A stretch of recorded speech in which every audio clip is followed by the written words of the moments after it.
There are two suburbs outside of Nashville that are less than an hour apart, where the typical asking price for a home differs by more than $1 million. And here's what's crazy. The more expensive one isn't automatically the one I tell you to live in.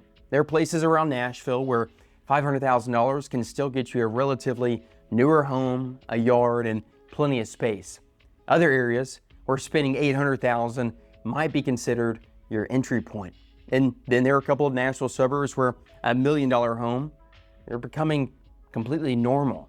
But price isn't the only thing that separates these communities. You have traffic, schools, walkability, restaurants, new construction, access to Nashville, lot sizes, and future development. And honestly, there are a few places that look amazing when you're researching Nashville online that I think some buyers should think twice about.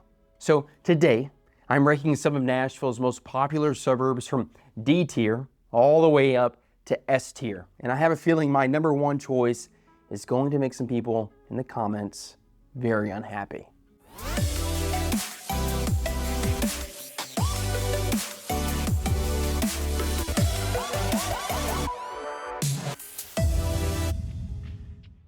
Hey everyone, I'm Jameson Blackwell, a real estate agent here in Middle Tennessee, and a huge part of my business is helping people move to Nashville and the surrounding communities. I've worked with buyers moving here from California, Texas, Florida, Ohio, Pennsylvania, Illinois, even internationally. And one of the first questions I almost always get is, Jameson, where should we actually live? And that's a much harder question than people realize, because somebody wanting an acre, privacy, and a 3-car garage probably shouldn't be looking in the same place as somebody who wants to walk to dinner on Friday night. So today, we're going to make this fun.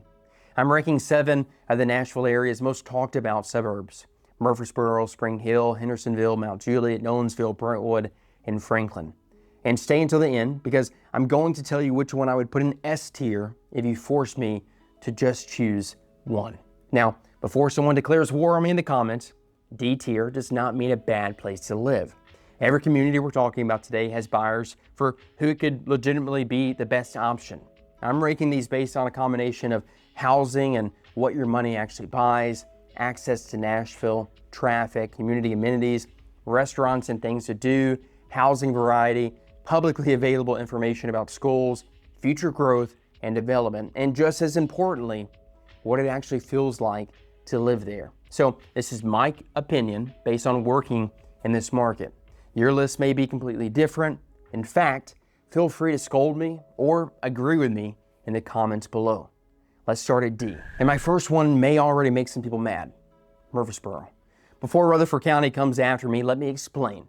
Murfreesboro is absolutely not a bad place to live. In fact, most of my family lives there, but I also love it from a real estate standpoint. One of the biggest is simply how much housing you have to choose from. Murfreesboro is a substantial city in its own right. You have established neighborhoods, new construction, townhomes, larger suburban communities, homes on land, starter homes, luxury properties. You can find a little bit of everything here. And compared with places like Franklin, Brentwood, and Nolensville, your purchasing power can be dramatically different. Right now, we're talking about a median asking price around the lower 400,000s. So somebody relocating to Middle Tennessee with a $500,000 or $600,000 budget may find considerably more house here than they would 30 or 40 miles away. And downtown Murfreesboro is actually one of the most underrated parts of the city. You've got the historic square surrounding the Rutherford County Courthouse, local restaurants, businesses, and shops, and Murfreesboro has enough going on that you don't necessarily have to drive into Nashville every weekend. You've also got MTSU here, which brings another dimension to the city. But here's why I'm putting Murfreesboro in D tier. If you're commuting to Nashville regularly, I-24 matters a lot. Distance on Google Maps and actual commuting experience are two completely different things in Middle Tennessee. And the Nashville to Murfreesboro corridor has become such a major transportation issue that TDOT is planning optional choice lanes along I-24 between Nashville and Murfreesboro. So when clients tell me, Jameson, I work downtown 3 or 4 days a week, but Murfreesboro looks really affordable, my next question is, how much do you value your time? Because getting additional square footage isn't much of a victory if you hate your commute every single day. Now, someone working in Rutherford County, working remotely, wanting newer construction or prioritizing house over proximity to Nashville, completely different conversation. Murfreesboro can make a ton of sense. That's why my D tier really means good value, but know exactly what you're signing up for. All right, moving into C tier, let's talk about Spring Hill. And Spring Hill might be one of the most interesting markets on this entire list because geographically, Spring Hill gives people an opportunity to get closer to Williamson County, or in some cases, actually live within Williamson County without paying Franklin or Brentwood prices. And that's a huge reason people look here. The median asking price is currently sitting around the mid 500s, dramatically below Franklin, and you have tons of newer neighborhoods, modern floor plans, 2 and 3 car garages, community pools, sidewalks, and houses built much more recently than what you might find closer to downtown Nashville. For someone coming from another state, Spring Hill often checks a lot of boxes on paper, but there is one thing absolutely you need to understand. Spring Hill grew fast, and sometimes infrastructure has had to play catch up with that growth. Traffic around areas like Highway 31 can become frustrating, and this is another community where your opinion might completely change depending on where you work. If you're commuting into downtown Nashville every single morning, I want you to actually experience that drive before buying. Not just open Google Maps at 2 p.m. on Saturday afternoon, drive it at 7:30 Tuesday morning. That advice alone can prevent somebody from making a very expensive mistake. But here's what I like about Spring Hill long term. You're sitting in a part of Middle Tennessee that continues to attract housing, businesses, and population. You're near Franklin and Columbia, you've got substantial residential development, and there's still a price gap between Spring Hill and the more expensive Williamson County communities north of you. So for someone saying, Jameson, I love Franklin, but I don't necessarily have Franklin money, Spring Hill is absolutely going to enter the conversation. It has a solid community, better purchasing power. Just understand the commute. C tier. Now we get into communities where the decision becomes considerably harder. And I have 2 in B tier. First, Hendersonville. And Hendersonville is one of those places I think people moving to Nashville often overlook initially until I take them there. Then they start getting it. Hendersonville sits northeast of Nashville in Sumner County and has something most Nashville suburbs simply can't replicate: the lake. Old Hickory Lake completely changes the character of certain parts of Hendersonville. You've got waterfront neighborhoods, marinas, boating, and homes where being near the water is legitimately part of the lifestyle. And unlike some of the higher ranked communities, you don't necessarily need a 7-figure budget to get into Hendersonville. The current median asking price is around the upper 500s. You can find everything from older ranch homes and established neighborhoods to newer construction and luxury lakefront property. One thing I hear from people after they spend some time there is, I didn't realize all of this was up here. And that's exactly why I like it. If you have shopping, restaurants, parks, lake access, established neighborhoods, and you're still connected to Nashville. But there are trade-offs. Parts of Hendersonville feel very suburban. If your dream is walking out your front door and having a Franklin-style historic downtown full of boutiques and restaurants, that's not really what Hendersonville is. And depending on where you live and where you're commuting, traffic along Vietnam Veterans Boulevard and I-65 can absolutely matter.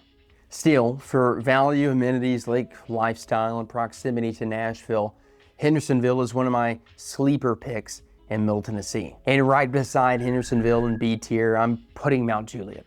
Mount Juliet has become one of the most popular relocation destinations east of Nashville for a reason. Location is a huge part of it.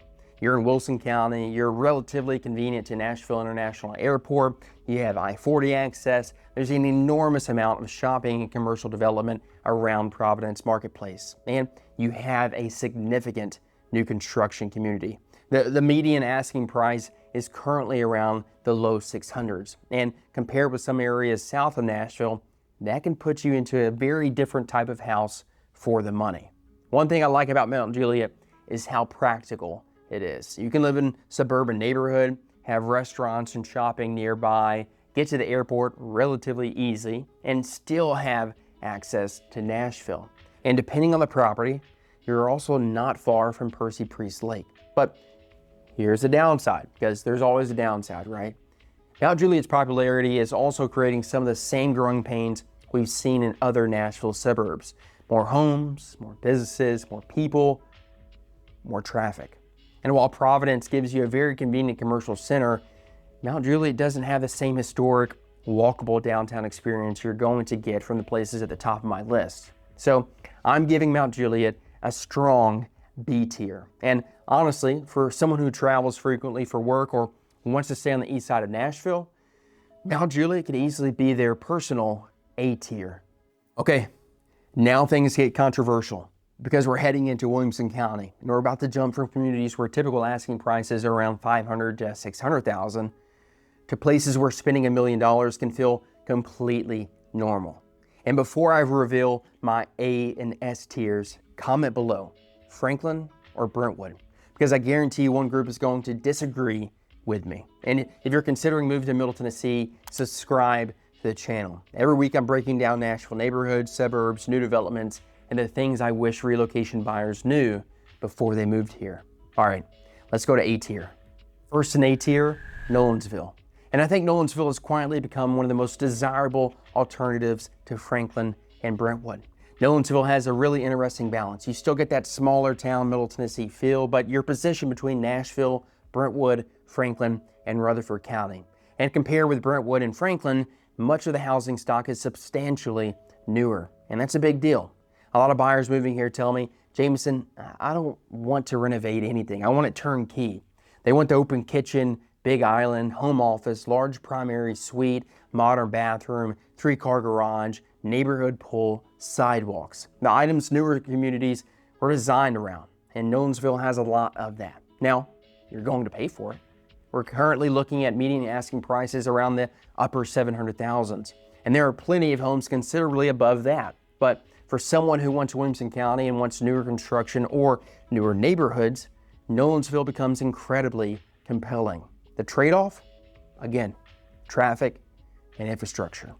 Nolensville is not Franklin. The downtown is much smaller, your restaurant and entertainment options are more limited, and depending on where you're going in Nashville, there isn't an interstate running directly through the town. So location within Nolensville matters enormously. But when you combine newer housing, Williamson County location, and continued growth, I think Nolensville absolutely belongs in the A tier. And now things get serious. Brentwood. This is probably the Nashville suburb where someone watching from another part of the country looks at Zillow and says, wait, that costs how much? The current median asking price is roughly $1.32 million, with the average going up to $1.7 million. Welcome to Brentwood. But Brentwood is expensive for reasons that become pretty obvious once you drive around. You have incredible access to Nashville. Depending on where you are, downtown Nashville can feel remarkably close. Cool Springs and Franklin are immediately south. You've got large lots, beautiful established neighborhoods, significant luxury housing, and some of the most sought after public school zones in Middle Tennessee and really across the entire state. Brentwood is also interesting because it doesn't feel like Franklin. There isn't really one big tourist-driven historic downtown. It's much more residential. And honestly, that's exactly what some people love about it. Drive through neighborhoods like Annandale, Governor's Club, Fountain Brook, or some of the established areas off of Franklin Road, and you understand the appeal immediately. Trees, space, privacy, luxury homes, yet you're not living an hour outside of Nashville. That's extremely difficult to duplicate. But there are two reasons I'm not putting Brentwood in S tier. Number one, the price of admission is brutal. There are absolutely properties below the median, but Brentwood is fundamentally a luxury market. And number two, for all of its advantages, Brentwood doesn't give you quite the same complete lifestyle experience as my S tier. So Brentwood, I'm giving you an A. My number one Nashville suburb, Franklin, Tennessee. Probably guessed it, but here's why. If I have somebody relocating to Nashville and they tell me, Jameson, budget aside, I want the suburb that gives me the most complete package, Franklin is probably the first place I'm taking them, because Franklin does something very few suburban communities manage to do well. It gives you history, character, amenities, luxury, newer construction, established neighborhoods, and actual community identity, all in the same city. Start with downtown Franklin. This isn't a manufactured shopping center designed to look like a downtown. It's the real deal. It looks like something out of a Hallmark movie.